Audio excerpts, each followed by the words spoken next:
And when I see the sunshine, actually, I wake up in the morning. Always think of my father, and the reason why I think of my father is he would always say when he got up in the morning, "Oh, it's a beautiful day. I'm going out." When the sun shines in the UK or Leicester, it looks such a great place, and it's such a nice place to be when the sun is shining. And it's a beautiful sunny morning. We're broadcasting live from Evington Road, and we've got the show today is about Memory Lane. We're going to be talking about what Leicester was like over the last 50 years, from the 60s, 70s, 80s, 90s, and the 2000s. Obviously, I'm too young to remember any of those eras, but I wish I was, but I unfortunately I do remember all those eras.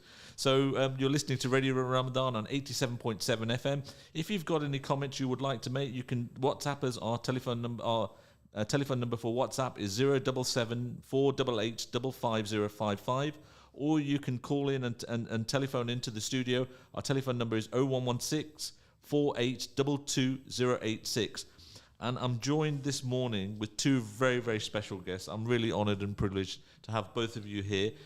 That's Vijay and Surinder Sharma. Good morning, Surinder. Morning, Vijay. Good morning. And can I just say, first of all, Ramzan Mubarak to all our Muslim brothers and sisters, and proper greetings, Assalamu alaikum. And Assalamu alaikum to all your listeners, and really happy Ramzan and Eid, which is coming next week. So we wish all your listeners a very, very happy Eid as well. Thank you very much. We're all waiting with anticipation. I was here in Evington Road last night, and it was buzzing because of everybody was getting ready for eating sehri last night. So the city is really celebrating Ramzan as well as Eid, and it's great to be part of Leicester, a great city. Now, I want to start off with, you've both been really instrumental, trailblazers in your own special fields over the last sort of 50 years. But what's your background? I'll start with you, Surinder. So how did you end up in Leicester, and how did you come to be in this great city? My parents migrated to Leicester because our neighbour came to Leicester, and when my father migrated here in December 1964, he went to fetch my father from the airport and brought him to Leicester. That was on a Saturday evening. And on Monday morning, he took him with him to work where he was working, which was Russell & Sons, which was a foundry on Bath Lane. Very famous foundry. Lots of people worked in that area there. And there was a lot of Punjabis working there at that time. Yeah. So it was, there was a shortage of labour in those days. So when he arrived in December 64, that's what he did. 3 months later, he'd saved enough money for us to be joining him here. Where were you coming from, Surinder? We were coming from Kenya. Kenya. So my father had come from India to Kenya. My mother was actually born in Kenya. To my grandparents had settled there in the early 1920s and had lived there for a long time. So all my uncles and aunts on my mother's side were born in Kenya. So we came to Leicester. In March 1965. Although we'd been educated in English in Kenya, English was very different here. So we couldn't understand what people were saying because they were speaking in slang, but also speaking very quickly. So it was a real culture shock. And it was also a culture shock because it went dark very quickly in March in those days. Yes. 5:30, whereas in Kenya the weather was lovely all the year round. Yeah. So I saw snow for the first time here. And you said that your father came from London. In those days, most people used to hire a taxi. They did. Mr. King used to be. I don't know whether you remember. I can't remember the name, but it was a Jaguar taxi, a Rover taxi, that my father brought us home in from Heathrow when we'd landed, and we came to a house in Saxon Street because he'd rented a whole house, but the house only had one coal fire downstairs, and also had no other heating in the house at all. Whoa. And because, lots of people, I remember my father going to pick up people from Heathrow many times in the 60s. Lots of people came in from Kenya, didn't they, really? They did in those days. We'd just come just straight after independence. It wasn't just Kenya. There was people from Pakistan, from India, from Bangladesh, from Sri Lanka and so on as well. But there was a migration starting from East Africa with the independence that the East African nation countries were actually gaining in those days. Yeah. And the people that came in from Kenya, they were mixed group of people, mixed religions, mixed cultures, mixed heritage as well. Absolutely. And in Kenya, we lived together with each other, really. There wasn't a difference. Our neighbours were the Khan family. They've now got the Compass Press. They've Yes, I know them well. Yes, yes. So they were, my grandmother's was very friendly with their mother.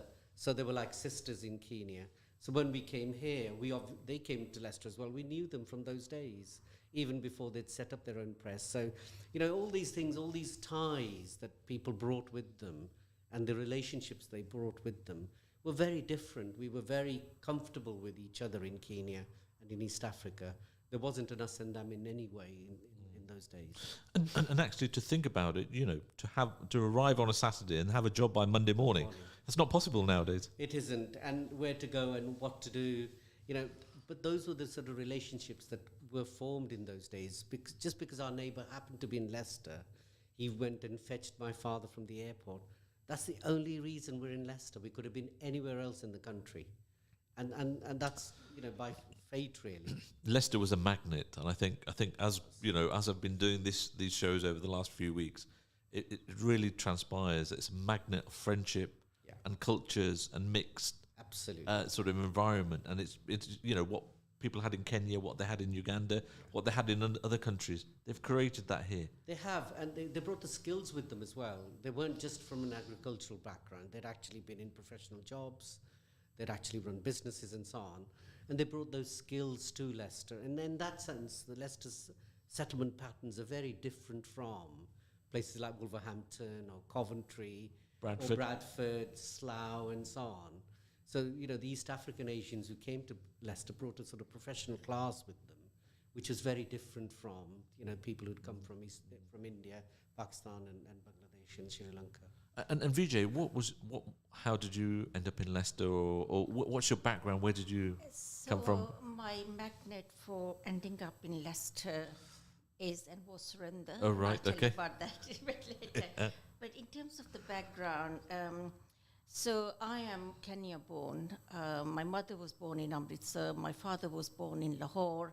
And from very early on, we had that ties which take us back to South Asia, although I was born in Kenya. Went to live in India for a period of about 6-7 years after Kenya got independence.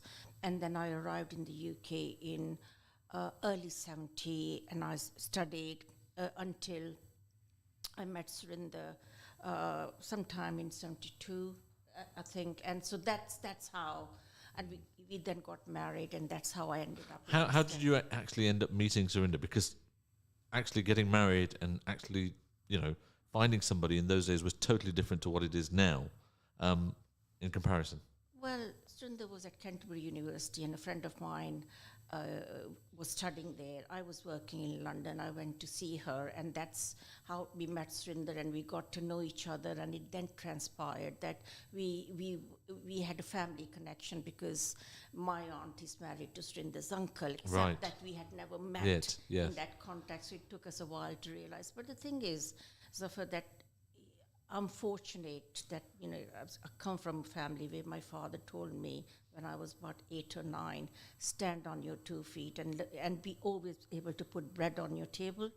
And I think, the family were very forward thinking, and, they were quite open about things, and we were able to, it didn't concern me at all that I had met Surinder. It was an arranged marriage in that sense. And the acceptance, there was not even any question. It was absolutely fine, and they were delighted. It's excellent. Well, when you think about it, actually, because the principles that your parents and Surinder's parents gave, is very similar to my experience from my parents as well, because they had the hardship. I mean, you were talking about the jobs. Yeah. They walked into a job. It doesn't matter whatever job. They were thankful that they had a job. They didn't care how hard they had to work. Absolutely. My father used to come home with burnt arms because he used to pour metal into ingots. Yeah. Manually, really. In that sense, and it was a very dirty job that he had as well. He had to have a shower before he came home.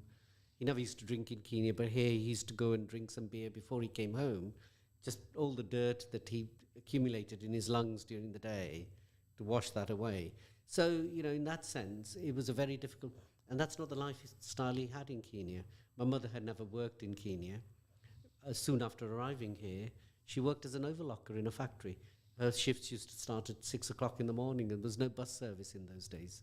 And she used to walk to work in the morning, or come home at 10 o'clock at night after the 2 o'clock shift and walk home again. So we've seen those sort of hardships, you know. She used to cook our lunch for us. I used to come home and heat it up with my younger brother, and then go back to school after having lunch. So, you know, those sort of hardships, making the fire, the coal fire, emptying the fire, putting... So there was no other type of heating, it was just coal, wasn't it? It was coal heating initially. I mean, gas fires were just coming in, individual rooms having gas fires. And, you know, prosperous families had central heating in those days, but we weren't. We were very... No, I don't think any, you know, all those terrace houses, sort of, even central heating was just something really a luxury item. Absolutely. I mean, our toilet was halfway down the garden. There was no light in it.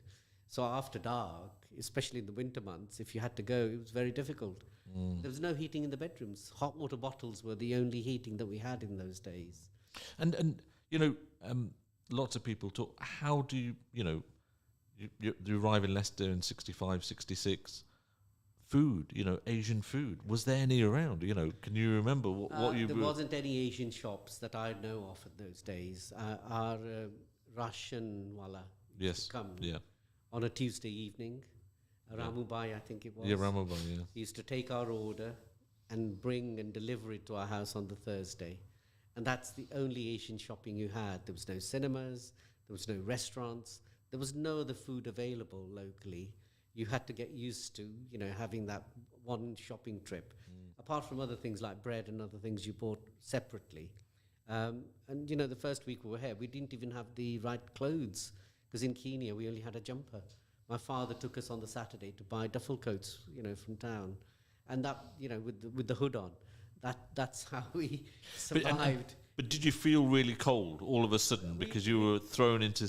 So almost like going from here to the North Pole or something? Absolutely. I mean, the other thing was that I missed my extended family, my uncles and aunts, because I was very close to people, you know, the sort of outdoor lifestyle. Getting dark here very quickly. So I said to my mother, why have you brought me here? I want to go back. You know, so there was those sorts of feelings of... But as summer came, longer days and warmer days, you then got settled in very quickly. And we had no TV, no radio to begin with. You know, there was nothing really that we could say that, you know, replicated our life from East Africa. But I think everybody in those days in Leicester were living those kind of lives, weren't Absolutely, they? In the 60s and 70s almost. It was only probably later on in life that they think. How do you feel about the generation, you know, like your parents, like my parents probably, and like Vijay's parents, you know, the comparison, the sacrifices that they made, and the sort of the things that instilled in you? Absolutely. I think the difficulties they had, the economic hardship, because my father used to save a lot of the money so we could buy our first house. You know, we arrived here in 65. We still spent some of the money, but save a lot. He also used to send to his brothers and sisters in India as well. You know, we used to wear 2 pairs of socks, heat them up in front of the fire before we went out anywhere to walk, you know, because bus fares weren't all that easy to afford and so on. We used to walk into town to do the market shopping on a Saturday and you know, shop in other stores and then go back home again. And hardships are there, and you appreciate how difficult those times were. How challenging those times were, how isolating as well, you know, because you didn't have any friends here. The only friends we had were people who'd come from the villages that my father had come from, you know, and that's how people at work used to connect with each other, and we used to go and visit them. Our relations started to arrive later on in the 60s, but they were in London, in Southall. And later in the 60s, our holiday was to go and spend 2 weeks at our relations' homes in London. So you never go to the seaside or international holidays without the question. Yeah. Absolutely. And you mentioned, you know, that everybody worked and you're saving money to purchase a house. How much was the house back in 1966, 67? We bought a house that needed a lot of work doing to it on Sweetbriar Road, just off Winchester Avenue and Imperial Avenue on Narberth Road. Yeah. It was £1,800. £1,800, wow. And the monthly repayment was £11.70. You know, you can't buy Yeah. a lunchtime meal for £11.70 now. So you're listening to Radio Ramadan on 87.7 FM. If you've ever bought a house in the 60s and 70s, can you give us a message and see how much it was that you bought it for? £1,800 is what Surinder's father bought his house for. Can I buy 10 of those now? I wish no, but no, not quite possible. But you can WhatsApp us a message. Our WhatsApp number is 077 488 55055, or you can call in on the studio phone number, which is 0116 482 2086. You're listening to Radio Ramadan. I'm your host, Zuffar Haq, and you're listening to Memory Lane. Vijay, what was your upbringing like? Because Surinder was in Leicester. Where were you? So you see, as I said, I was born in Kenya, and then we went to India just after India got independence. I was living in a joint family with my cousins, and it was very comfortable. It's nothing like what Surinder has described, because we were in Chandigarh. We had a nice house. It wasn't. We weren't hugely well off, but everything was very comfortable. The school was down the road. We were with people we knew, and we were very comfortable in our skin. And then from there on, when I came to the UK, my brother sponsored me to come over because he wanted me to live here and study here. And so I then went to college, did my higher national diploma and postgrad in marketing and so on. So it was very, very different experience from Surinder, in the sense that I did not see or experience the kind of hardships that Surinder has explained.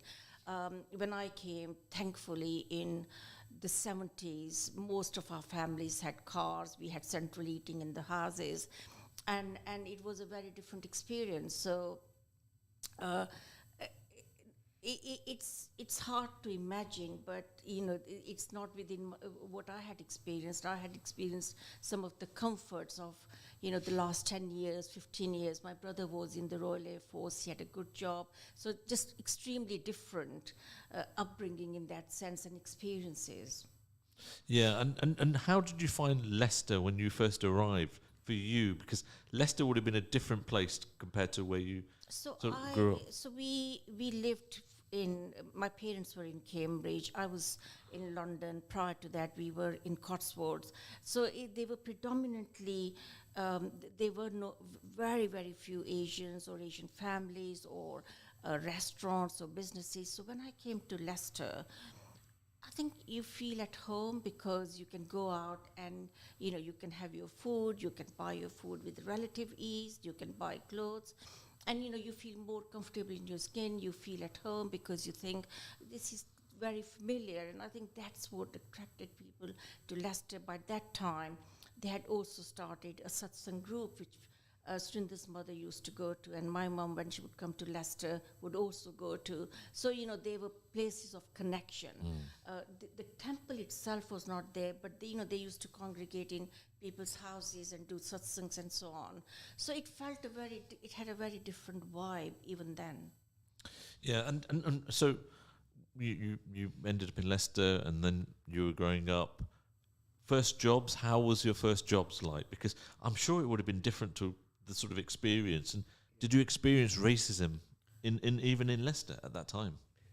I think in terms of overt racism, probably not. But just to give you an example, so in 1970, I think BBC Radio Leicester had started Asian programs sometimes in the late 60s. However, when the Ugandan Asians came in 1972, that's when there was impetus to start a bit more serious programming. In 1976, they introduced a daily program. 6 o'clock show. 6 o'clock show. Oh. And I was relatively new in Leicester, and I was listening to the programs, and and I just thought there's more to us than just wall-to-wall music. And I just turned up at Radio Leicester, no appointment, nothing. I just don't. And the woman said, I said, I'd like to speak to the person who's in charge of the programs. And she said, have you got an appointment? And I said, not really. She said, he's gone for lunch. Would you like to wait? And I said, yes, I will. They turned up after a pub lunch as they did at the time. And I said to him, there's more to us than just wall-to-wall music. And his exact words to me were, "Sunshine, if you think you're that good, why don't you do it?"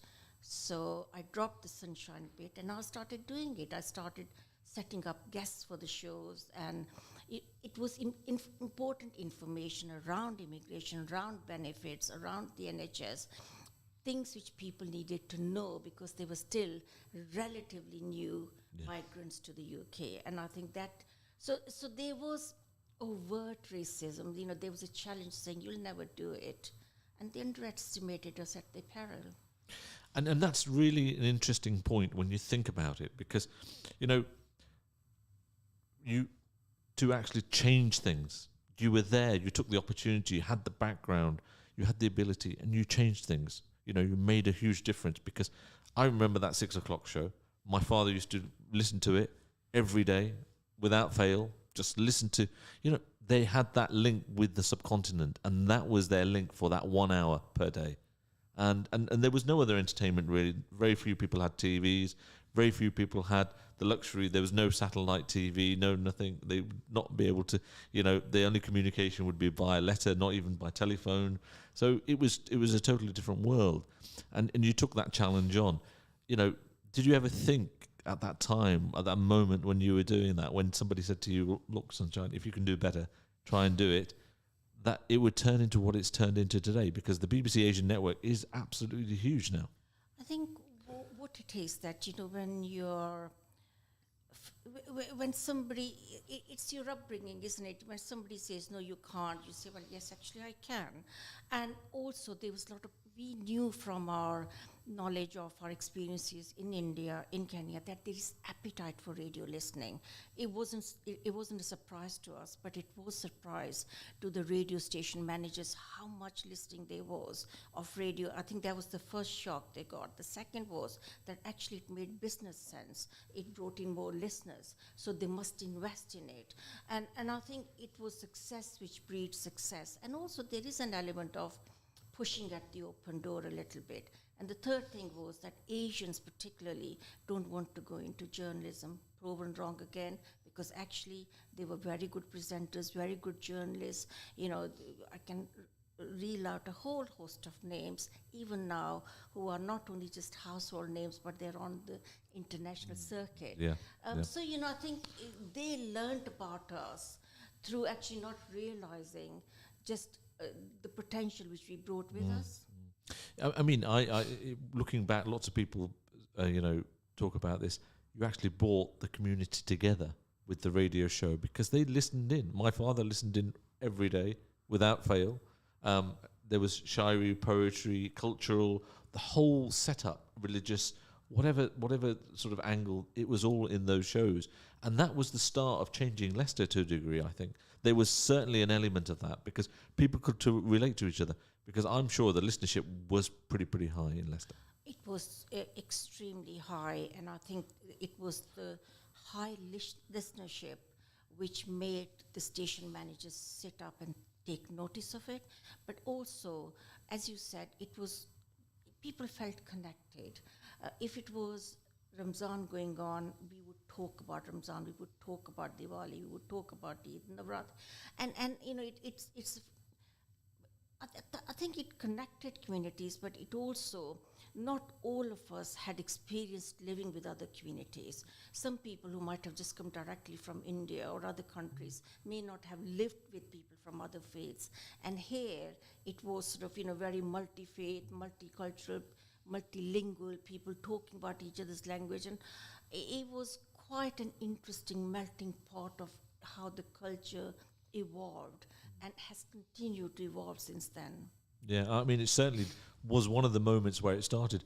And Surinder, did you feel that Leicester was changing for the better during your time in Leicester? I think Leicester has changed. I mean, I remember going on National Front marches because in 1973, for example, in St Margaret's Ward, the National Front came within 40 or 50 votes of getting a National Front seat. And people don't know who National Front is, because lots of people, my kids would be looking at the radio, thinking at the radio, who's National Front? National Front is the sort of racist party that didn't want migration to the UK. So they actually were anti-Asian, totally. Anti-Asian, anti-black, and didn't actually want people in Leicester. So I came through a different route, in the sense that when I was studying at Westcote School, which is on Narber Road, my careers teacher said to me, you should apply for an apprenticeship at British United Shoe Machinery Company on Melton Road. My father said, I'd rather pay his fees if the school isn't willing to pay. I'll pay his fees for his GCSE exams. In the end, the school paid, and I passed my exams. But the perception amongst people here, in terms of race, was that you're only fit enough to do those sorts of jobs. There wasn't manual jobs. There wasn't this thing about you. So when I passed my GCSEs, I went to Gateway Grammar School to do my A-levels, and then off to university to study law. Because in those days, parents either wanted you to be a lawyer, an accountant, or a doctor. It's not changed. Not changed much. There was no other profession, so I did law. But rather than practice law, I went to work for the Commission for Racial Equality in dealing with individual complaints of discrimination. So after the 1978 76 Race Relations Act, I started to work in Leicester in 1983 at the new office of the Commission for Racial Equality in dealing with individual complaints of discrimination in employment and non-employment, covering the whole of the East Midlands here. So that's how my working life started, in looking at those sort of issues that my parents and I had faced with. I mean, the interesting thing is that generation didn't say, oh, go and earn your money, go and get a job quickly. They were more concerned about making sure that the next generation got educated. My father was exactly the same. They would not take any holidays, not spend money on themselves. They would walk to work. They wouldn't catch a bus to save, whatever it might be, 20 pence or 30 pence. But they made sure that the children had everything possible to complete their education and do whatever they could, as far as they could. Absolutely. There was huge social pressure at home to be educated. That was the one thing, the opportunity my father never had, my mother never had. They wanted their children to have that opportunity. And I think that pressure at home, you can't really describe that, because and their social being was, really interested in your hands. And actually, I think that's part of the catalyst, or the part of the momentum that actually Leicester changed, because lots of people in Leicester wanted their children to be educated. Absolutely. It was certainly the community sort of spirit saying, look, we want, and on the radio, they were listening to about different people coming on radio, role models starting to appear, and it sort of transformed, because I can remember my father, and I think all of my father's sort of generation, thinking we need our children to be educated. That's our top priority. I think that's the absolute single factor which can explain and has contributed to the success of the Asian community in the UK, not just in Leicester. Yes. That's the word education. The importance that was put on education, the commitment to education, and I think that opened up doors for people. And when you look at the common strand for what the reason why Asian communities have succeeded in the way they have is the education. Is the education. And aspiration. The education aspiration on the back of the sacrifices of the previous generations, because we're standing on the shoulders of our parents because of the hard work they did. Absolutely. I mean, they did the factories, as you said. They did the hard work. They built systems. And it does. Does it sometimes upset you? It certainly does with me. It doesn't upset me, but because in that sense, you take on the fight that they had. I think that's the issue. Yeah. Then you try and work with institutions. You learn how institutions work. So I joined the City Council in 1983, even though I'd started working. I was 26 when I became a city councillor. Wow. Very few people at that age. I also became a magistrate that year, because you try and influence a system, because the system was working against black and Asian people. There weren't overt discrimination, but this discrimination was rife in the system. So, how can you make services better, relevant to all the people's needs? How can you employ people in the city? I mean, the city looks very different now, whether it's banks, insurance companies, lawyer firms, accountants. You never used to see your black and Asian face in a lot of the stores here in the city, or insurance companies, or building societies. That has changed in our lifetime. And the fact that we had a radio station from a local program into a national digital station. Yes. Leicester's been a pioneer in that sense. Very few cities can demonstrate that Leicester's record in what we've achieved in this city. I think just to build on what Surinder is saying, when he talks about institutional racism and discrimination, and it was embedded in the system, there was a concept which was color blindness. And I think it took a long time to get over the hurdle that actually you do need to recognize people are different. You know, they have a different language, different needs, and they think differently, they operate differently, and that's taken a long time, and I dare say we are not still there yet. We've still got a long way to go. I think everybody really, you have to recognize the sort of limitations, but you just look back, and this is an opportunity to look back at what's happened over the last 50 years. And I know Surinder was talking about his work with the Racial Relations Board. You were involved in Leicester Tigers, and I mean, as a student at Gateway, I was on placement at the Race Equality Centre. It was used to be on London Road opposite the station in those days, 39 London Road. So I still remember those days. And when I was a councillor, we actually asked Leicester Tigers not to send their players. They used to be amateur players in those days. There wasn't professional clubs for a tour of South Africa. because of apartheid. Because of apartheid. Because as a city that was proud of its multiculturalism, as a city, they should be proud of the city and not send their players and try and stop them.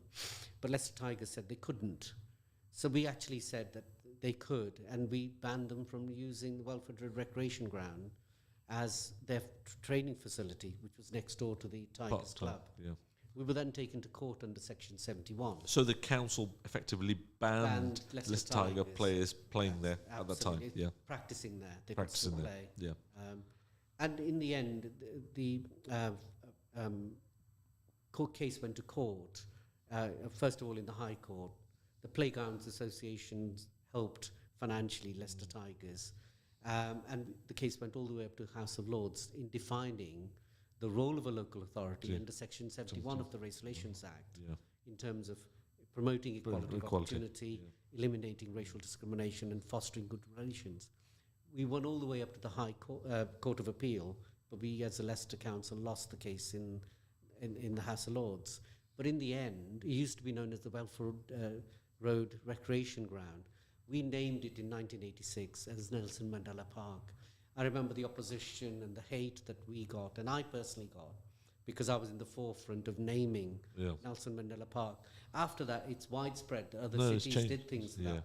But we were pioneering city in that sense, in recognizing people who had struggled for independence and were in prison, really.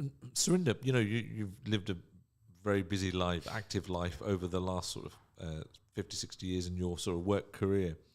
What was your highlight, and what was your? We'll start with your highlight, please. Well, the highlights have been really all the work that I've done in this area, because I've devoted my life to promoting equality professionally and personally. I'm chair of the Race Equality Centre locally, and I still associate with the organisation. I've worked at the BBC in television, at Ford Motor Company in Europe, at Littlewoods, and then the Department of Health. Is that I enjoyed all the roles that I was involved in, really.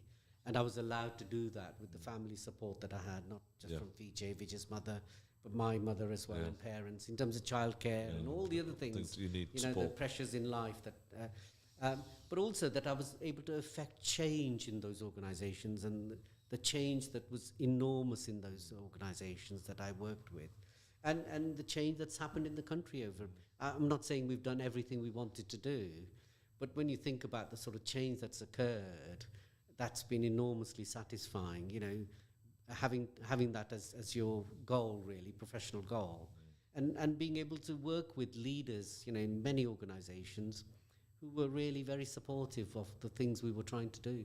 And I think, whether it's Sir Nigel Crisp at the Department of Health, or Sir Nicholas Shaler, who was chairman of Ford Motor Company, Cliff Taylor at the BBC, and Will Wyatt, who was MD at the time.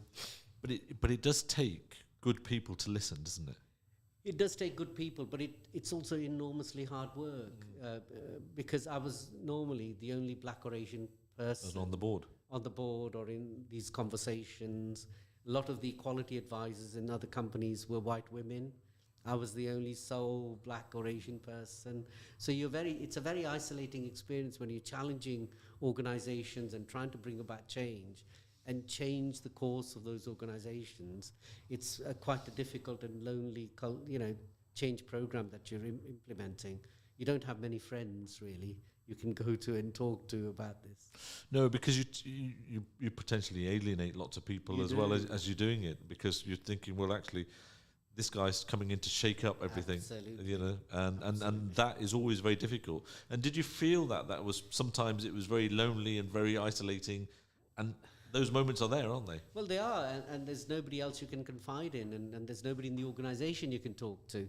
But I was very close to my line managers in the changes I wanted to make and why I was there. And I would only go to these organizations if they were willing to make that change, because I wasn't desperate for those jobs, really. I was headhunted for a lot of those organizations. And really, I've carried on doing that work, even beyond my sort of professional life. I do a lot of work in organizations. I'm chair of the board of the Leicester and Rutland Football Association, where I'm trying to bring about that same change that we started with the Race Equality Council 40 years ago.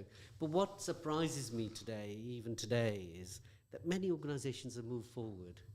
But sport is one area, whether it's Leicester Cricket Club, whether it's football, whether it's other sports as well, that has stayed as if it's still in the 1950s, as the world around them hasn't changed, really. Why is that? Why has that not changed? Because we've heard over the last 12 months lots of cases on the cricket front, lots of issues that have coming up from different counties across the country. Why is that really struggled to change with the times? I think because the membership has stayed very staid. It's still those people who were involved many years ago, and change hasn't penetrated them. New people haven't gone into those organizations. Flesh blood hasn't gone into those organizations.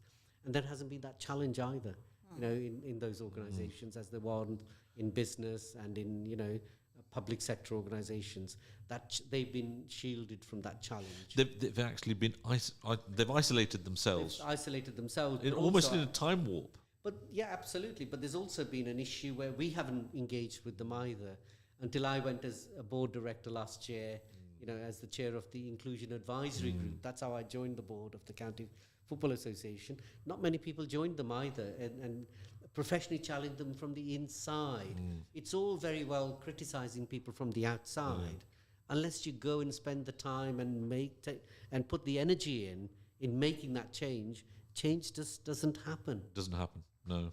And actually, do you think that advice has come from your parents, or has it? Because I think that's some of the kind of things that my father would have said to me. Go and change it. We're there to change things. Absolutely, and we have it in our power to change things, to go into organizations, to be that change. Unless you're willing to do that, it's very difficult. I don't think it's parents. I think it's that inner belief in yourself that you have the skill set to go into an organization and actually try and change it for the better. It's not that you're trying to take that organization forward and be more relevant to the customer base, whether it's football, whether it's cricket. I mean, South Asian communities, they're cricket mad, whether it's Pakistan playing, whoever's Bangladesh playing, India playing, Sri Lanka playing. But when you look at Leicestershire County Cricket Club or all the other county cricket clubs, they've not really harnessed the energy of those communities and living in those local areas, and never really contacted them or make them feel part of the cricket scene in those counties. And I think it's high time that those things have changed.